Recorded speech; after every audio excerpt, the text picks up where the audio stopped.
I am an atheist. I was born into a Muslim family. And I suppose a lot of my experience with Islam do sort of revolve around my schooling system, because I went to Islamic boarding school for 5 years. And I come from a Sunni background. And the school, I guess it would consider itself to be Ahl Sunnah wal Jama'ah. It just deals with, the hadiths and what the scholars say, and they're quite literalist in their interpretations of Islam. I was there for about 5 years, and I always had doubts growing up. I mean, I think my first earliest doubt that I can remember came to do with music. My school banned music. There was no musical instruments. We didn't study music. Couldn't listen to music, and I used to always wonder how could this be? How could music be banned? I mean, almost every country in the world, every civilization in the world has a long history of musical talent, and it's a very deeply ingrained part of culture. That was one of my earliest sort of problems, but it never really made me want to leave Islam. I never really thought that was something that I could do anyway. So I've gone through my schooling system, and if you're interested, I was expelled from it when I was about 15. I was expelled because I had a camera. So, after I left the school, I went to Pakistan, and I studied Quranic Tafsir there for a year, and I completed the course. And actually, I really enjoyed that year, because in that environment, nobody forced you either way. Nobody told you when you had to pray, or if you had to pray, or which interpretation of Islam to follow. And I found that to be really quite enjoyable. I became really quite religious out there, actually. My plan was to spread Islam all over the world, and I was going to do da'wah, and I started wearing niqab out there as well. And the niqab was something, that's the face veiling. I was quite lucky when it came to the niqab, because nobody forced me either way. And a lot of niqabis have that nobody asked them to put it on. Actually, they faced a lot of difficulties from their families. So I put it on without anybody forcing me, and I took it off without anybody saying anything to me either. But when I came back to England, some of my early doubts started to come back. If I go back to when I was about 14, I remember being in class and saying to my teacher, but how can homosexuality really be haram? How can that be? If God made us, and then He must have also made gay people gay, right? And she was like, oh my days, that's so bad. She said, stand up and say the shahada. Say the declaration. And I was like, no. And I got sent out of class. And that was, unfortunately, that schooling system, we had lovely teachers, some really nice teachers, but then you had some really not so nice teachers as well. And when I came back to Britain, I'm about 17 or 18 years old now, and I'm really quite religious, and I really loved Islam. I loved it with all of my heart. I started teaching tafsir at my local college, and I was on my little mission. And there was so many things that started to happen to me at that point. I started studying sociology, and we started looking at the sociological perspectives on religion.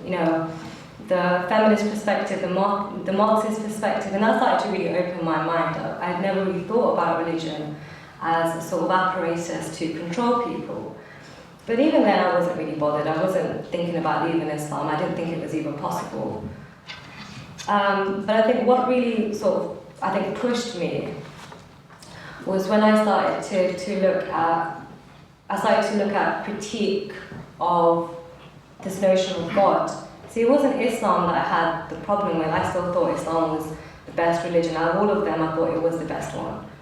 It wasn't Islam that I had the problem with even then. It was the notion of God that finally, that's when everything dropped for me. When I started to think about how maybe God isn't real.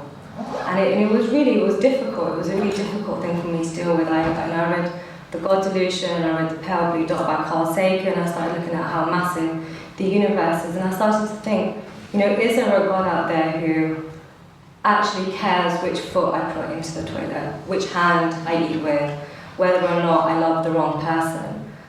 And I stopped believing in God, and I was really excited by my newfound atheism. This is what I am, I'm an atheist. And I told my sister, and she was, you know, horrified. And she told my parents.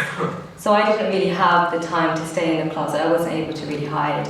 And I had a year of, you know, difficulties with my family because they were sort of shocked. I mean, I've gone through this entire Islamic school system from the age of about 11 to 18, and you know, they put their heart and soul into trying to educate me as much as possible in Islam and to give me a lifestyle which they thought would, of course, benefit me. They wanted to keep me away from alcohol and drugs and sex, and I did keep away from that stuff actually for a while. And so I remember getting to a point with my parents where I thought, okay, that's it, I'm going to get disowned, and I had all the, you know, we're going to cut you out of the will, you're going to be cut out of the family, and it never happened for me.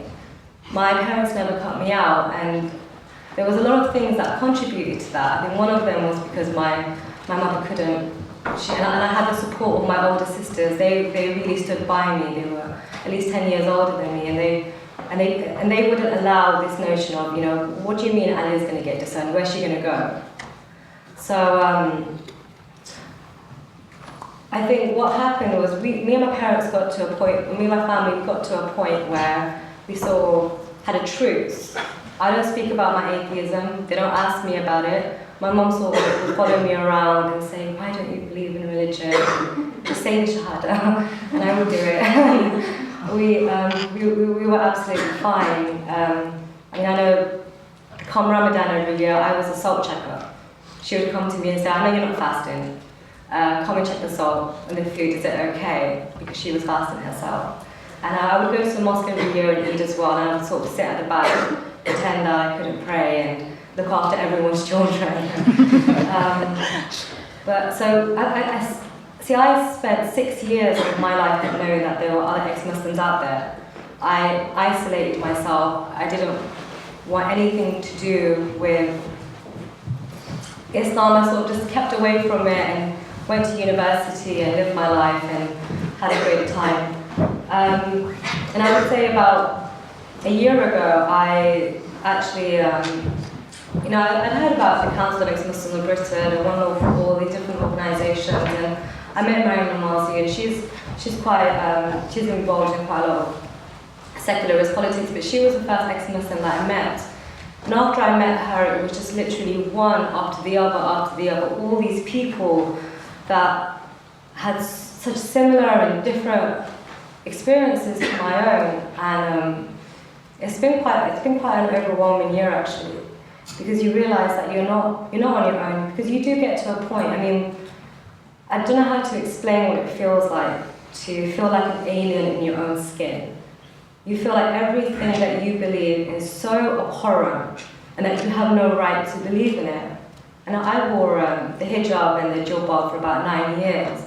So going from that sort of lifestyle to being able to go through the practical notions of being able to remove my hijab, which was quite difficult, being able to remove the jilbab, which was really difficult, being able to actually get to a point where I felt proud of who I am. It took me over 7 years, and I am proud of who I am now. But there were points where I was really ashamed. I wouldn't tell people that I'm an atheist because I have a Muslim name, because I'm brown. It was something that I didn't feel that I could do. So that's my story, and I'm going to pass it on.